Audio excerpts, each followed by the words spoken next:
కౌలు రైతు స్వాగతం. నేను మీ కౌలు రైతుని. మనం తీసుకున్న చేలో జైలు వేసానని చెప్పాను కదా. ప్రజెంట్ ఇది చూడండి ఎంత ఎత్తుందో. ఇక్కడ ఉన్నది మాత్రం ఒక అడుగు సుమారు పెరిగింది, అవతల మాత్రం కొంచెం తక్కువ ఉంది. ఎందుకంటే వర్షాలు లేవు, అందుకని వీటికి నీళ్లు కడుతుంటే అంతంత మాత్రం పెరుగుతున్నాయి. చూడండి రైతుల కష్టాలు.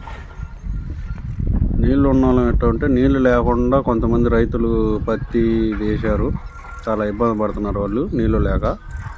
వెళ్ళిన ఎఫెక్ట్ ఉందయ్యా అంటే ఎవరైనా వింటారా?